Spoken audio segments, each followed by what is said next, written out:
Hello dears, welcome to തണ്ട kitchen recipes. കുറച്ച് ചേരുവകൾ കൊണ്ട് വൻപയർ വളരെ രുചിയോടെ എങ്ങനെ ഉണ്ടാക്കാമെന്നാണ് ഇന്ന് നിങ്ങൾക്ക് ഷെയർ ചെയ്യാൻ പോകുന്നത്. ചോറിനും ചപ്പാത്തിക്കും പുട്ടിനൊക്കെ വളരെ നല്ലതാണിത്. അപ്പോൾ ഇതെങ്ങനെയാണ് തയ്യാറാക്കുന്നതെന്ന് നോക്കാം. ഒരു ചീനച്ചട്ടിയിലേക്ക് 2 ടേബിൾ സ്പൂൺ വെളിച്ചെണ്ണ ചേർക്കുക. എണ്ണയുടെ അളവ് നിങ്ങളുടെ ഇഷ്ടത്തിന് ചേർക്കാം കേട്ടോ. കുറച്ച് വേണമെങ്കിൽ കുറച്ച് ചേർത്തും ഇത് ഉണ്ടാക്കാം. ഇതിലേക്ക് ഒരു വലിയ സവാള ചെറുതായി കട്ട് ചെയ്തത് ചേർക്കാം. എന്നിട്ട് നല്ലതുപോലെ ഒന്ന് വഴറ്റി കൊടുക്കാം.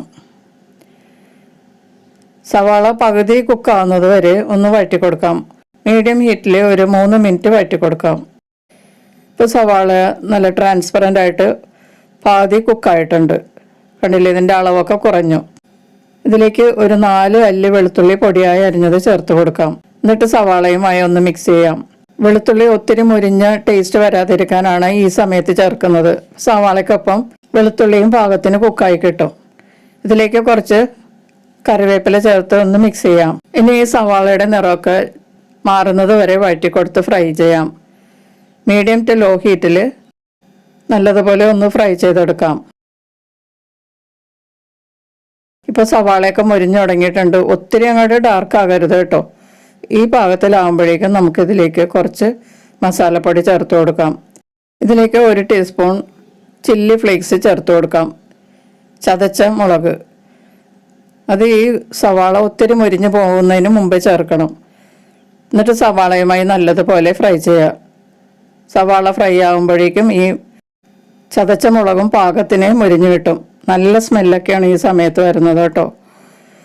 ഇനി നമുക്കിതിലേക്ക് ചേർക്കാനുള്ളത് ഗ്രേവിക്ക് വേണ്ട മുളക് പൊടിയാണ്. ഞാൻ 1.5 ടീസ്പൂൺ കാശ്മീരി മുളക് പൊടി ചേർക്കുന്നുണ്ട്. അപ്പോൾ നല്ല കുറുകിയ ഗ്രേവിയുമായിരിക്കും, എരിവ് അറിയുമില്ല. ഇത്രയും മുളക് പൊടി ചേർക്കണ്ടെങ്കിൽ നിങ്ങൾ ചേർക്കണ്ട കേട്ടോ. എരിവൊക്കെ നിങ്ങളുടെ ടേസ്റ്റിനനുസരിച്ച് ചേർക്കുക. ഈ പയർ കറിക്ക് കുറച്ച് എരിവുണ്ടെങ്കിലേ നല്ല ടേസ്റ്റ് ഉണ്ടാവുള്ളൂ. ഇപ്പം മുളക് പൊടിയുടെ പച്ചമണമൊക്കെ മാറിയിട്ടുണ്ട്. മുളക് മൂത്ത നല്ല മണമൊക്കെയാണ് വരുന്നത്. ഈ സമയത്ത് ഉപ്പിട്ട് വേവിച്ച വൻപയർ ചേർത്ത് കൊടുക്കാം. ഒത്തിരി വെള്ളത്തിൽ വേവിച്ചെടുക്കരുത് കേട്ടോ. അപ്പം നമ്മളത് വെള്ളം വറ്റാൻ വേണ്ടി വേവിക്കുമ്പോഴേക്കും ഈ താളിപ്പിൻ്റെ ടേസ്റ്റൊക്കെ പോവും. ഞാനിപ്പോൾ 1/4 കപ്പ് വെള്ളം ചേർത്തിട്ടുണ്ട്. അത് വേവിച്ച പയർ കുറച്ച് കട്ടിയായതുകൊണ്ടാണ് ചേർത്തത്. നല്ലതുപോലെ മസാലയുമായി മിക്സ് ചെയ്യുക. കണ്ടില്ലേ, കാണുമ്പോൾ തന്നെ നമുക്ക് ചോറുണ്ണാൻ തോന്നും. ഇതിലേക്ക് കുറച്ച് വേപ്പിലയും കൂടി ചേർത്തിട്ട് ഒന്നുകൂടി മിക്സ് ചെയ്യാം. ഇത് നല്ല കുഴമ്പ് രൂപത്തിലിരിക്കുന്നതാണ് നല്ലത്.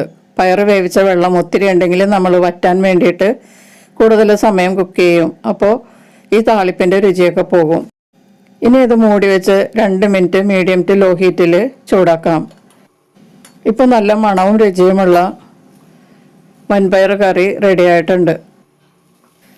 വൻപയർ കറി പലതരത്തിൽ വെക്കാറുണ്ട് കേട്ടോ. തേങ്ങ അരച്ചൊക്കെ ചേർക്കാറുണ്ട്. പിന്നെ നോർത്ത് ഇന്ത്യൻ സ്റ്റൈലിൽ നമ്മൾ കസൂരി മെത്തിയൊക്കെ ചേർത്ത് ഉണ്ടാക്കാറുണ്ട്. അതൊക്കെ നല്ലതാണ്. പക്ഷേ ഇത് നാടൻ സ്റ്റൈലിലുള്ള ഈ വൻപയർ കറിക്ക് ഒരു പ്രത്യേക രുചിയും മണവുമാണ് കേട്ടോ. അതുപോലെ ഇതിൽ ചേർക്കുന്ന വെളുത്തുള്ളിയാണ് ഇതിൽ പ്രത്യേകമായിട്ട് നല്ലൊരു മണം വരുത്തുന്നത്. നല്ല കുറുകിയ വൻപയർ കറി റെഡി ആയിട്ടുണ്ട്. ഇതൊരു പാത്രത്തിലേക്ക് മാറ്റാം. കുറച്ച് ചേരുവയെ ഇതിനകത്ത് ചേർത്തിട്ടുള്ളെങ്കിലും അതൊക്കെ കറക്റ്റ് പാകത്തിന് എടുത്താൽ നല്ല മണവും രുചിയുമുള്ള വൻപയർ കറി നമുക്ക് കഴിക്കാം. അപ്പോൾ ഇതെല്ലാവരും ഒന്ന് ട്രൈ ചെയ്ത് നോക്കിയിട്ട് നിങ്ങളുടെ അഭിപ്രായങ്ങളും നിർദ്ദേശങ്ങളൊക്കെ അറിയിക്കുക. വീഡിയോ ഇഷ്ടപ്പെടുകയാണെങ്കിൽ മറക്കാതെ ഒന്ന് ലൈക്ക് ചെയ്യുക. പിന്നെ നിങ്ങളുടെ ഫ്രണ്ട്സിനും റിലേറ്റീവ്സിനൊക്കെ ഒന്ന് ഷെയർ ചെയ്ത് കൊടുക്കുക. സബ്സ്ക്രൈബ് ചെയ്ത ചാനൽ ഒന്ന് സപ്പോർട്ട് ചെയ്യുകയും ബെല്ലൈക്കൻ എനേബിൾ ചെയ്ത് എൻ്റെ അപ്ഡേറ്റ്സ് ഒക്കെ ഉറപ്പുവരുത്തുകയും ചെയ്യുക. നമുക്ക് വീണ്ടും മറ്റൊരു റെസിപ്പിയുമായി കാണാം. Thank you.